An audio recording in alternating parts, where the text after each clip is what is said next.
चलिए आज हम इस क्लास को स्टार्ट करते हैं जो कि फोर्थ क्लास है।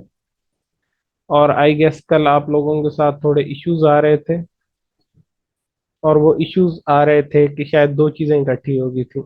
एक चीज ये हो गई थी की फ्रेमिंग आ गई थी बीच में, और साथ में जो है वो बोन्स किसी इमेज के अंदर लगा है। तो आज हम सिंपली की फ्रेमिंग को दोबारा देख लेते हैं। बोन्स वाला आई गेस कल आपको समझ आ गया होगा, अगर फिर भी समझ नहीं आया तो वो भी मैं आपको दोबारा करवा दूंगा जी। तो अगर इसकी बात की जाए तो की फ्रेमिंग, तो व्हाट इज की फ्रेमिंग। यहाँ पर अगर हम एक टाइमलाइन में आपको ओपन करके दिखाऊं तो आप देखिए फिलहाल यहाँ पर कुछ नहीं है, क्योंकि हमारे पास कैनवस बिल्कुल ही खाली है। तो की फ्रेमिंग में होता ये है कि जब मूवमेंट के अंदर कोई मेजर चेंजेस आते हैं तो वो की फ्रेम्स के ऊपर आते हैं, और दो की फ्रेम्स के दरमियान यानी दो मेजर मूवमेंट्स के दरमियान वाला जो चीज है, जो दरमियान वाले इमेजेस हैं या जो दरमियान वाला मोशन है, वो सॉफ्टवेयर ऑटोमेटिकली क्रिएट करता है। Most of the animation software इसी तरह से वर्क कर रहे होते हैं कि हम की फ्रेम्स लगाते हैं ऑन मेजर मूवमेंट्स, और उनके दरमियान का गैप जो है वो सॉफ्टवेयर को फिल करना होता है। ये समझ लीजिए animation is 2D animation specially क्या होता है, ये पिक्चर बाय पिक्चर है, यानी ये काफी सारे पिक्चर्स हैं जिनमें हर पिक्चर में हल्का सा अगला मूव होता है, और अगला अगला अगला अगला, इन सारे पिक्चर्स को जब एक साथ इस स्पीड से चलाया जाता है तो ऐसा लगता है कि आप का जो करेक्टर है वो मूव कर रहा है। तो ये सारे के सारे एनिमेशन सॉफ्टवेयर जो स्पेशली 2D में काम कर रहे हैं वो इसी बेस पर बने होते हैं। इसीलिए इनमें फ्रेम्स होते हैं। फ्रेम जो है वो एक पिक्चर को डिनोट करता है कि एक फ्रेम एक पिक्चर होगी, सही। और उसके बाद फिर इसी तरह डिफरेंट इमेजेस जो हैं वो 10 20 30, सही है, 30 FPS 60 FPS, तो एक सेकंड में कितने फ्रेम्स होंगे, यानी एक सेकंड में कितनी पिक्चर्स होंगी। तो जितनी ज्यादा पिक्चर्स होंगी एक सेकंड में उतनी ज्यादा डिटेलिंग होगी, और जितनी कम पिक्चर्स होंगी उतना ज्यादा आपको जंप्स और इस तरह क्वर्की सा नजर आएगा कि जी उठ के अचानक यहाँ पर आ गया और उठ के अचानक वहां पर चला गया।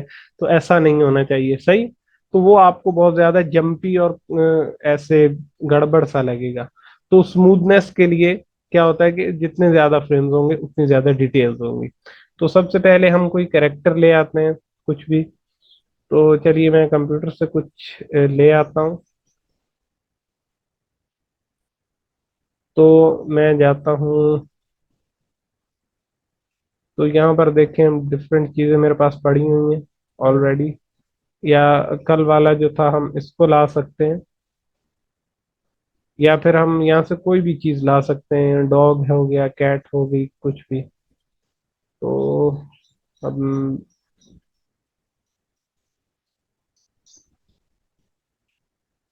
ये सारे गिफ्ट्स पड़े हुए हैं जो ऑलरेडी बने हुए हैं।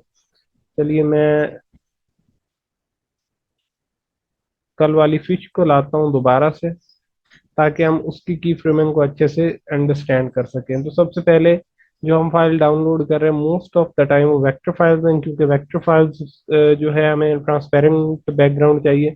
कई बार ऐसा होता है कि हम पीएनजी में डाउनलोड करने के बावजूद भी बैकग्राउंड ट्रांसपेरेंट नहीं होता है। तो इसलिए हम वेक्टर फाइल्स को डाउनलोड करते हैं इलस्ट्रेटर में, और हम अपनी मर्जी से ट्रांसपेरेंट बैकग्राउंड वाली कोई भी चीज उसमें से उसको सेव कर सकते हैं एज एन इमेज, और उस इमेज को हम यूज कर सकते हैं।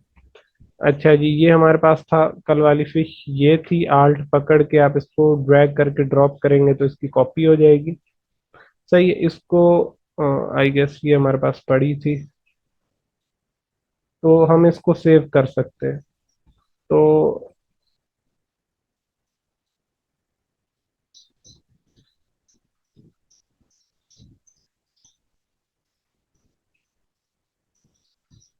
ये हमारे पास पड़ी है। मैं इसको ड्रैग करूंगा, क्लिक करके ड्रैग करूंगा और इसके ऊपर लाकर ड्रॉप कर दूंगा एज अ, इसको मैं ये इसको मैं एज अ प्रॉप ले सकता हूँ फिलहाल, ताकि मैं सिर्फ आपको की फ्रेमिंग समझाने के लिए इसको एज अ प्रॉप ले लेता हूँ,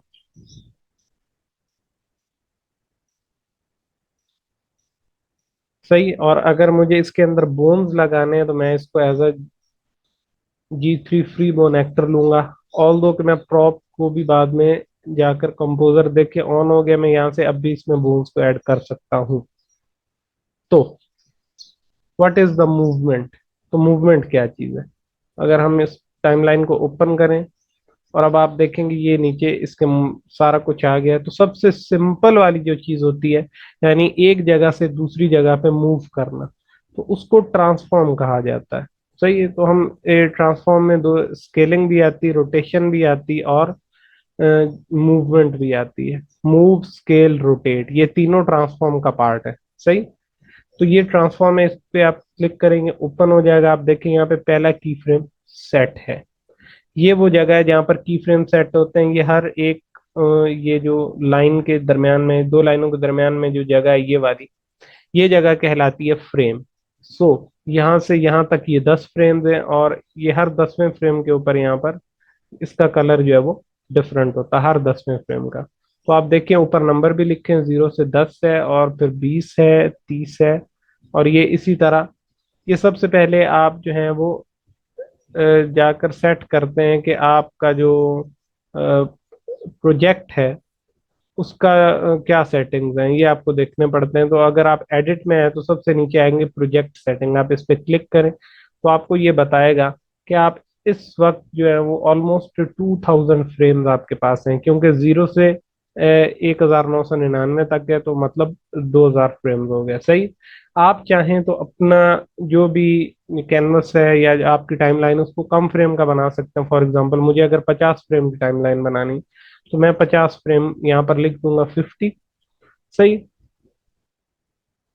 और ये देखिए यहाँ पर 30 फ्रेम्स जो है वो पर सेकंड के ऊपर लगाया हुआ है। सही। और हम इसको इसी तरह से लेकर चल सकते हैं। फिर ये पर्सपेक्टिव कह रहा है, यानी ये जो हमारा ये जो बॉक्स बना हुआ है ये कितना है, ये 150 mm का है। और फिर लाइन विड्थ, और ये फिलहाल फिक्स्ड है। आप चाहें तो टाइम पर रख सकते हैं, फिर ये सिर्फ टाइम शो होगा, लेकिन हम फ्रेम्स पर रखते हैं, जो कि एक ज्यादा बेटर चीज है। अच्छा जी। उसके बाद अगर मैं ओके करता हूँ तो आप देखेंगे कि ये बिल्कुल सिर्फ 50 फ्रेम्स तक आ गया। देख रहे हैं आप? पहले ये 2000 फ्रेम्स तक था।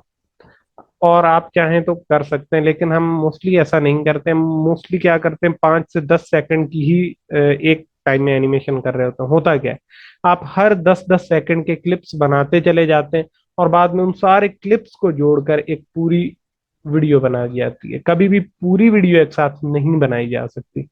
सुन लें, पूरी वीडियो एक साथ नहीं बनाई जाती, बल्कि उनको सीन बाय सीन क्रिएट किया जाता है। हर एक सीन को बनाया जाता है और उसके बाद उससे अगले सीन को बनाया जाता है। इवन ये भी होता है कि एक बंदा जो फ्रंट से बात कर रहा है उसका सीन अलग होगा, और जब उसके बैक से दिखाएंगे तो वो एक अलग सीन बनेगा। सही। तो उससे क्या होता है, कन्वीनियंस रहती है, चीजें आपस में मिक्स नहीं होती, गड़बड़ नहीं होती किसी चीज की। आपके पास आप 4 एनिमेटर्स हैं, आपके पास सीन डिवाइडेड है, आपको अपने 4-4, 5-5 सीन बनाने, और बाद में आपने वो सब कुछ एडिटर को देना है। एडिटर उन सारे सीन्स को जोड़ के एक पूरी वीडियो बना देगा। सही है। तो पहले से आप डिसाइड कर लेते हैं कि जी आप ये सीन बनाएंगे, बस आपको वही सीन बनाने, दैट्स इट। तो अब होता ये है कि हम उसी तरह फ्रेम्स को सेट कर लेते हैं। जैसे 30 FPS है, तो 30 फ्रेम्स एक सेकंड में आएंगे, और अगर आपको 10 सेकंड का बनाना है तो आप 300 फ्रेम्स ले लेते हैं। और लेवरेज के लिए, या कोई गड़बड़ ना हो, 50 फ्रेम या 100 फ्रेम एक्स्ट्रा ले लेते हैं। सही है। मैं फिलहाल फिल्मोरा यूज कर रहा हूँ फॉर वीडियो एडिटिंग, लेकिन उसके बारे में हम लोग बाद में बात करेंगे। अच्छा जी। तो की फ्रेमिंग, सबसे पहले हमारे पास इसको मूव करना है हमें, तो मैं इसको यहाँ पर रखता हूँ। ये फिश है। अब जैसे ही आप अगले किसी की फ्रेम पर जाएंगे, यहाँ से आप जो है वो फ्रेम्स को बढ़ा सकते हैं। आप देखिए यहाँ पे नंबर जो है वो बढ़ रहे हैं। अगर आपको ये नहीं करना तो आप डायरेक्टली यहाँ पर आएंगे और आकर क्लिक करेंगे, तो ये देखेंगे उस फ्रेम पर पहुंच जाएगा। सही। 10 फ्रेम पर मैं चाह रहा हूँ कि ये यहाँ से चल के यहाँ आ जाए, यहाँ। सही। उसके बाद मैं स्टॉप करता हूँ और प्ले करता हूँ, तो ये इस तरह से मूव कर रही है। बाय द वे, अगर आप ये चाहते हैं कि सिर्फ उतना ही मूव करे, अब आप देखें ना, मैंने सिर्फ 10 सेकंड की एनिमेशन, 10 फ्रेम्स की एनिमेशन की। जब मैं प्ले करता हूँ तो वो 10 के बाद रुक जाता है और ये स्लाइडर पूरा चलता है। अगर आप चाहते हैं कि ऐसा ना हो तो आप इसको लाकर 10 पर रख सकते हैं। ये आपको यहाँ पर भी ये दिखाई दे रहा होगा, आप क्लिक करके इसको ड्रैग कर सकते हैं। अब देखें ये 10 पर स्टॉप करें और प्ले करें। सही, अब ये उतना ही प्ले होगा जितना आप चाह रहे हैं। ये फायदा होता है जब हम लूप लगा रहे होते हैं। आप यहाँ पर आए लूप ऑन, सही, और फिर आप क्लिक करें तो ये आपको मूव होता हुआ मोशन में आपको सही से दिखाई दे रहा होता, ऑल दो it is very fast right now. सही, तो इसको वापस ले जाएं। अगर आप चाहते हैं कि इसकी स्पीड स्लो हो जाए तो आप क्या कर सकते हैं, ये जो आपने 10वें पर लगाया था, इसको 10वें की बजाय आप 50 या 40 पे ले जाएं। सही, और उसके बाद फिर से मूव करें यहाँ तक। अब स्टॉप करें और प्ले करें। अब आप देखें ये काफी स्लो चल रहा है।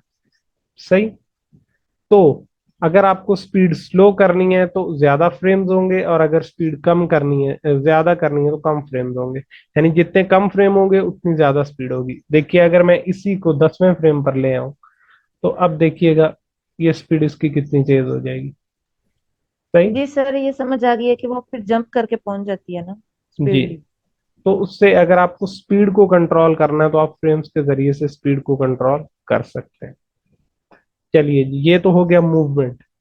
तो अब आप एक और चाह रहे हैं कि जी इसको मैं थोड़ा आगे करता हूँ और मैं इसको ले जाता हूँ। आप ये देखेंगे आपका की फ्रेम यहाँ पर ऐड है। आप इसको क्लिक करके ड्रैग करेंगे तो ये आपकी इस टाइमलाइन के अंदर मूव कर सकते हैं। आपको कम फ्रेम्स पे रखना है, ज्यादा फ्रेम्स पे रखना है, आप इसी को रख सकते हैं। आपको दोबारा से फ्रेम ऐड नहीं करना पड़ेगा। यहाँ पर रखेंगे, स्टॉप करेंगे तो ये उसी तरह अकॉर्डिंगली प्ले होगा। सही, अब आप चाह रहे हैं कि यहाँ पर ये छोटा हो और यहाँ पर आते आते 50 फ्रेम पर ये बड़ा हो जाए, तो आप इसको 50 यहाँ पर लिखें और उसके बाद इसको बड़ा कर लें। ये देखें, अब आप स्टॉप करें तो ये देखिएगा ना सिर्फ ये यहाँ पर आएगी बल्कि बड़ी भी हो जाएगी।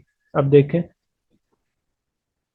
ठीक है, मैं अगर लूप करता हूँ, अब देखिएगा छोटी से बड़ी भी ना सिर्फ मूव कर रही है बल्कि छोटी से बड़ी भी हो रही है। तो इससे एहसास होता है कि जैसे चीज जो है वो नजदीक आ रही है कैमरा के, दूर से नजदीक। दूर कोई चीज होती है तो वो छोटी होती है और जब नजदीक आती है तो वो चीज बड़ी हो जाती है।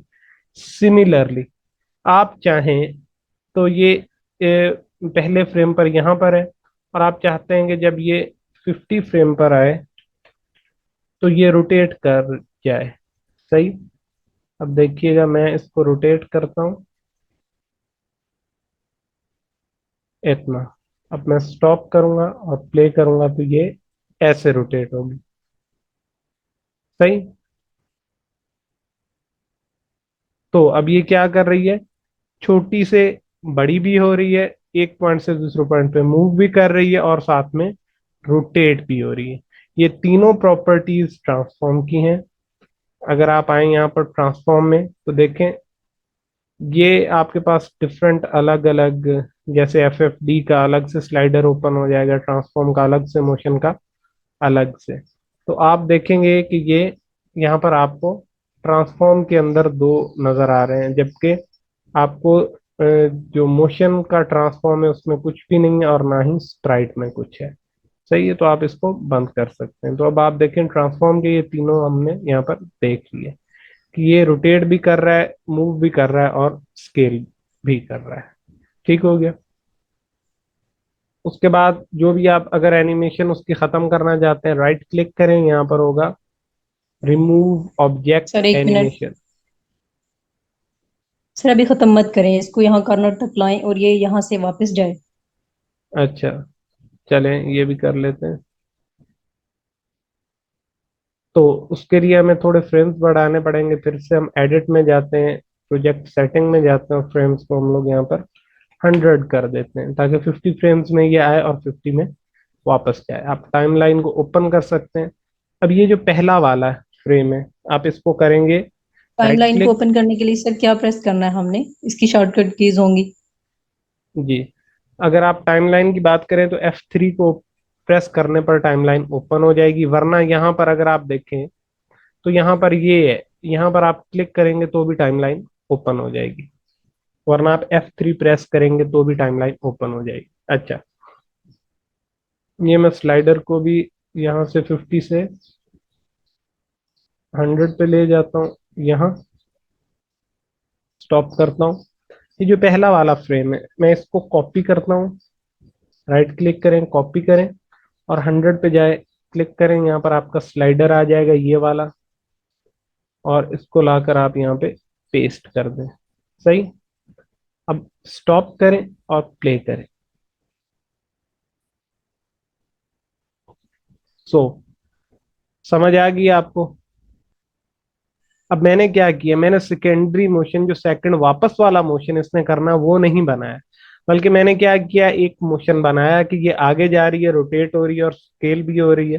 उसके बाद मैंने जो सबसे पहली पोजीशन थी इसकी, उस वाले की फ्रेम को कॉपी करके आगे पेस्ट कर दिया, तो ये रिवर्स का मोशन ऑटोमेटिकली परफॉर्म करेगी।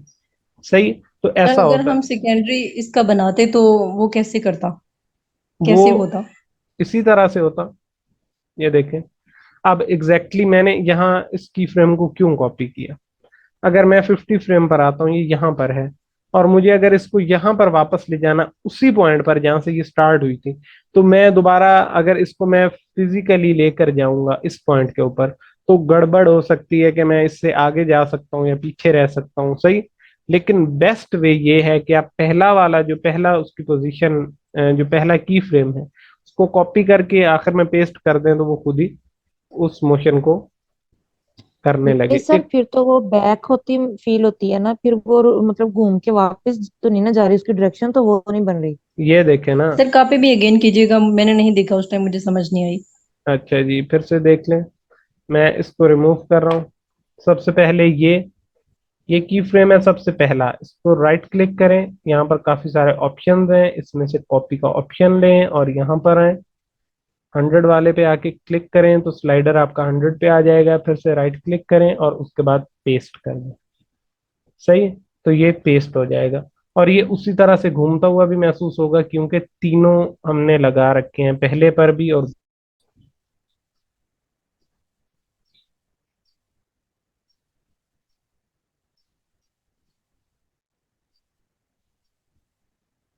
अच्छा जी, तो अब देखें ये उसी तरह से मूव कर रहा है। चलिए स्टॉप करते हैं इसको। अब अगर आप, मैं इसको राइट क्लिक करता हूँ और रिमूव। स्क्रीन नहीं अब शेयर हो रही। अच्छा, एक मिनट।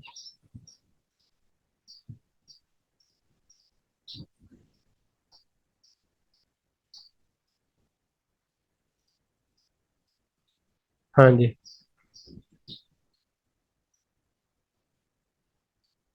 तो मैं अगर इसको प्ले करता हूँ तो ये,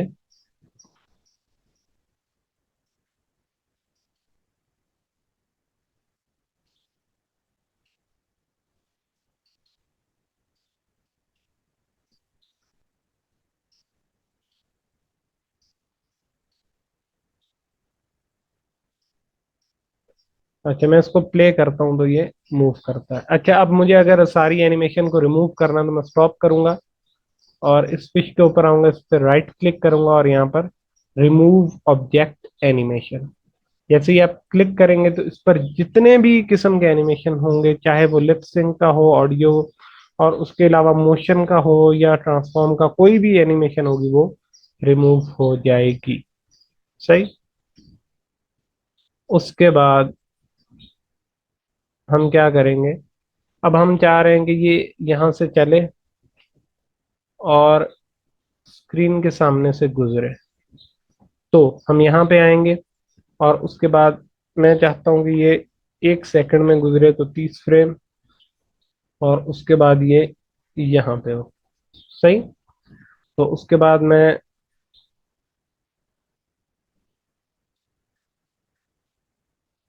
इसको स्टॉप करूंगा और प्ले करूंगा, तो आप देखेंगे काफी स्पीड में गुजर रही है। तो अगर आप स्पीड कम करना चाहते हैं तो जिस तरह मैंने बताया आप इसको बढ़ा सकते हैं, और उसके बाद इस स्लाइडर को पकड़ के 50 पे ले आते हैं। सही। स्टॉप करते हैं, प्ले करते हैं, तो आप देखेंगे ये इस तरह से गुजर रही है स्ट्रेट। ठीक है। तो इस तरह से हम की फ्रेमिंग को यूज करते हैं। तो आई होप सो कि आपको समझ आ गया होगा कि बेसिक मोशन में की फ्रेमिंग किस तरह से यूज होती है। Is that clear? सर आ गया समझ, लेकिन इसका वो सेकेंडरी वाला फ्रेम बनाए ताकि ये वापस जाए। ये किस तरह से वापस जाए, रोटेट होके या इसी तरह से? नहीं नहीं, इसी डायरेक्शन में वापस जाए, लेकिन वो कॉपी वाला ना हो, सेकेंडरी फ्रेम अलग से बनेगा।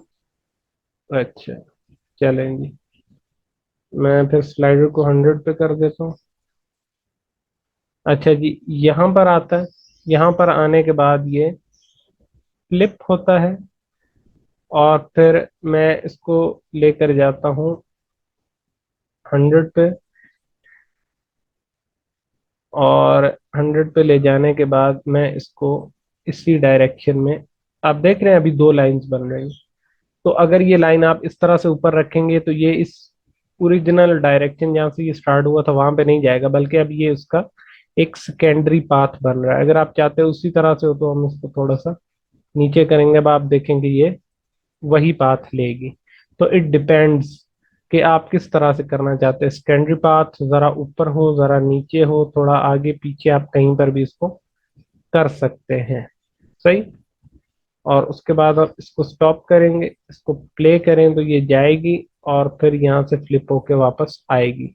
सही। तो ये देखें, जाती है और फिर फ्लिप होके वापस आ जाती है। सही। तो इसमें मैंने फ्लिप को यूज किया। तो अगर आप देखें, आप ऊपर यहाँ पर, तो ये फ्लिप है। इस पे आप क्लिक करेंगे तो आप देखेंगे ये फ्लिप हो जाएगी। सही।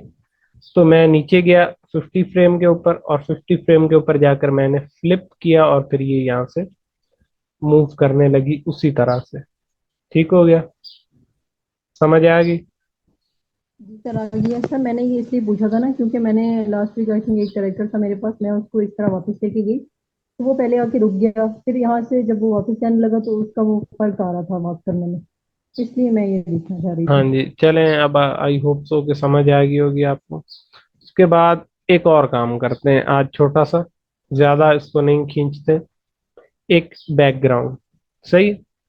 तो मैं चाह रहा हूँ कि हम एक बैकग्राउंड लगा लेते हैं, और वो बैकग्राउंड जो है वो हमें,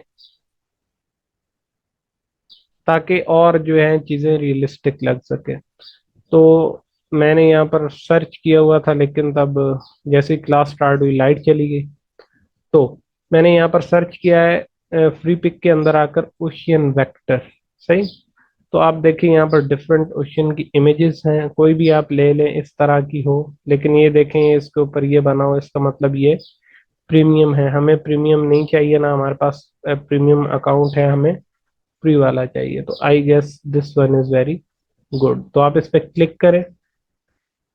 सही। अब ये आपको एज ए बैकग्राउंड लगाना है, तो आप ये डायरेक्टली जेपीजी में डाउनलोड कर सकते हैं। आपको कोई ज़रूरत नहीं है कि इसमें आप ईपीएस डाउनलोड करें वेक्टर फाइल को। आप इसमें डायरेक्ट जेपीजी को डाउनलोड कर सकते हैं, क्योंकि हमारा बैकग्राउंड जो है वो ट्रांसपेरेंट नहीं होने वाला। देखते हैं अब ये क्या करता है। तो यहाँ पे आके दो ऑप्शन है, ईपीएस और जेपीजी। तो मैं जेपीजी पे क्लिक करता हूँ, और क्लिक करने के बाद ये यहाँ से डाउनलोड होने लगेगी। सही। तो ये हमारे पास डाउनलोड कंप्लीट, मैं फोल्डर को ओपन करता हूँ। ओपन करने के बाद मैं उसी तरह से क्लिक करके कार्टून एनिमेटर 5 के ऊपर इसको ड्रैग कर दूंगा। इसको फिर से एज अ प्रॉप लूंगा और ओके करूंगा। और ये कह रहा है कि इमेज बड़ा है, ऑप्टिमाइज करना, मैं कहता हूँ कर लें यस।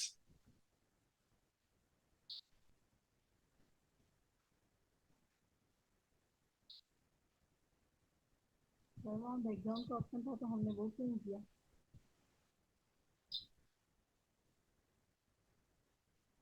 तो ये अभी लोड हो रहा है, देखें तो ये हमारे पास लोड हो गया। अब इसमें एक इश्यू है, फॉर एग्जांपल मुझे अगर इसको बड़ा करना है तो मैं इसको इस तरह से बड़ा करके यहाँ पे इसको कवर कर सकता हूँ ऐसे। अब देखेंगे एक बैकग्राउंड है, लेकिन इश्यू ये है कि हमारी फिश जो है वो इसके पीछे है। तो आप फिश पे क्लिक करें, वो सिलेक्ट हो जाएगी। शिफ्ट प्रेस करके स्क्रॉल व्हील को ऊपर की तरफ करें तो आप देखेंगे यहाँ पे फिश फिश जो है वो इसके सामने आ जाएगी। सही। अब देखिएगा, अब अगर इसको मूव करवाते हैं, अगर मैं स्टॉप करके प्ले करता हूँ तो आप देखेंगे ये ठीक है। लेकिन ये दरमियान में गायब इसलिए हो रही है क्योंकि ये देखें यहाँ से वो फिर से पीछे चली जाती है। ठीक है, अगर आप स्टॉप करके प्ले करें तो आप देखेंगे यहाँ से गायब हो जाती। तो आप क्या कर सकते हैं, इसको 50 फ्रेम पे आए और यहाँ से आके फिर से वही करें, शिफ्ट को प्रेस करें और स्क्रॉल व्हील को ऊपर की तरफ एक बार घुमाएंगे तो ये फ्रंट पे आ जाएगी। स्टॉप करें, प्ले करें, आप देखेंगे गायब नहीं हो रहे, या ये दूसरी तरफ जाके यहाँ पे गायब हो रही है, तो ये वहां पर फिर से पीछे जा रही है। तो 100 फ्रेम पे फिर से वापस आए और फिर से वही करें, तो अब ये कंप्लीटली ऊपर आ गई। या फिर आप पहले ही फ्रेम पर आकर शिफ्ट को प्रेस करके 2-3 बार स्क्रॉल व्हील को ऊपर की तरफ घुमाएं ताकि ये फ्रंट पे आ जाए कंप्लीटली। तो अब देखेंगे, तो अब आप देखेंगे ये बैकग्राउंड है और उसके ऊपर मछली जो है वो तैर रही है। So that's how you create 2D animation. एक बैकग्राउंड होता है और एक कैरेक्टर होता है। आप देखें, एक बैकग्राउंड है और उसके ऊपर एक कैरेक्टर जो है वो मूव कर रहा है। अभी इसको अगर आप और ज्यादा लाइफ लाइक बनाना चाहते हैं तो ये एक मछली की बजाय आप एक और मछली ले आए जो यहाँ से सीधी जा रही हो, एक और कोई मछली ले आए जो ऊपर से जा रही हो, पूरा एक झुंड मछलियों का हो जो इस तरफ से जा रहा हो। सही, उनकी आप स्पीड कम कर सकते हैं, ज्यादा कर सकते हैं, उनके पाथ चेंज कर सकते हैं, इसके इस तरफ जा सकती, इस तरफ जा सकती, एक ऑक्टोपस आ सकता है जो ऊपर जा सकता है। तो जब आप एक से ज्यादा एलिमेंट लेकर आते हैं तो वो ज्यादा लाइफ लाइक लगता है, ऐसा लगता है कि वाकई जो है वो ये अच्छा अच्छी एनिमेशन है, अच्छा कार्टून है। तो ये क्या हो रहा है, यहाँ पर एक सिंगल फिश आ जा रही है। अगर आप चाहें तो ये एक से ज्यादा फिशेज आप यहाँ पर लगा सकते हैं, कोई ऊपर जा रही हो, कोई नीचे जा रही हो, क्राउडेड हो ना, भरा भरा जैसे ओशियन होता है, तो ये और ज्यादा लाइफ लाइक लगेगा। हाँ जी। तो आज की हम यहीं पर रोक देते हैं ताकि आपको ज्यादा डिफिकल्ट ना लगे। कल की तरह को ऊपर की तरफ अगर आप घुमाएंगे तो ये बड़ी हो रही है, देखें, और नीचे की तरफ घुमाएंगे तो ये छोटी है, लेकिन ये छोटी नहीं हो रही है, ये पीछे चली जाएगी इसके बैकग्राउंड के। अब देखिए, मैं एक बार करूंगा तो ये ऊपर आ जाएगी और नीचे, ऊपर नीचे। तो ये इसीलिए ऑप्शन दिया है कि कौन सा कैरेक्टर आपको ऊपर रखना है, कौन सा नीचे रखना है, ये आप बाद में भी डिसाइड कर सकते हैं। आप बंधे हुए नहीं है कि अगर बैकग्राउंड आप जैसे हमने कैरेक्टर पहले लाया उसको कंप्लीटली एनिमेट करवा के बाद में हमने बैकग्राउंड लाया, तो अब जरूरी हम बंधे हुए तो नहीं है कि बैकग्राउंड उसके फ्रंट पे ही रहेगा और वो पीछे से नजर नहीं आएगा। बजाय इसके हम ये कर रहे हैं कि बैकग्राउंड जो है वो उसके पीछे चला जाए, तो हम इसको यूज करके बैकग्राउंड को उसके पीछे ले जा सकते हैं, या बैकग्राउंड को पीछे भेज सकते हैं, या फिश को ऊपर ला सकते हैं। सही। अब देखें, अब मैं बैकग्राउंड को सिलेक्ट करके वही करता हूँ तो अब ये बैकग्राउंड आप देखें पीछे जा रहा है, अब बैकग्राउंड आगे आ रहा है। तो दोनों में से आप कैरेक्टर को ऊपर ले आए या बैकग्राउंड को पीछे ले जाएं, एक ही बात है। तो आप ये दोनों काम कर सकते हैं। जी। सर मेरा एक क्वेश्चन है। जी। सर अगर हम फ्री पिक से कोई भी करेक्टर या कुछ भी लेके आते हैं इलस्ट्रेटर में लेयर्स वाली फॉर्म में, तो जी। हम उसको एज इट इज यहाँ पे यूज कर सकते हैं? नहीं, आपको रिग करना पड़ता है, इसके जो है वो रूल्स हैं कुछ, यानी जो इसको कनेक्ट करता है ना इलस्ट्रेटर को कार्टून एनिमेटर 5, उसमें कुछ रूल्स है, उसमें लेयर्स के कुछ स्पेसिफिक नेम्स हैं। अगर वो सही से नहीं होंगे तो ये करेक्टर वर्क नहीं करेंगे, आपका रिग टूटा हुआ दिखाई देगा। इसके बारे में इंशाल्लाह हम अगली क्लासेस में बात करेंगे। जी। चलिए, आई होप सो आपको समझ आ गया होगा आज का सब कुछ। अगर आपको फिर भी कुछ समझ नहीं आया तो आप पूछ सकते हैं, और अगर आपका कोई क्वेश्चन है तो आप ग्रुप में पूछ सकते हैं, और आप एक्टिव रहें और प्रैक्टिस करें। आप प्रैक्टिस करेंगे तो आपको सही से समझ आएगा, क्योंकि आप प्रैक्टिस नहीं करेंगे तो आपको ये समझ नहीं आएगा। ऑफ कोर्स आपने देख लिया होगा कि animation is a little bit tricky. सही। तो इसको प्रैक्टिस करें, ये कुछ मुश्किल नहीं है, ये सॉफ्टवेयर बहुत ज्यादा आसान है, ये आपको बहुत ज्यादा हेल्प करता है, और आपको बहुत ही ये बिगिनर फ्रेंडली, ऐसा नहीं है कि कोई हाई फाई सॉफ्टवेयर है और आपको उसके लिए बहुत ज्यादा नॉलेज चाहिए, ऐसा नहीं है। आप देखेंगे आप दूसरी तीसरी क्लास में ही उसकी मूवमेंट को करने लगे हैं। सो इट्स नॉट डिफिकल्ट अगर आप प्रैक्टिस करें। फिर भी अगर आपका कोई क्वेश्चन है तो आप पूछ सकते हैं, और लिंक्स में शेयर कर दूंगा। तो आज की क्लास के लिए इतना ही था। अल्लाह हाफिज।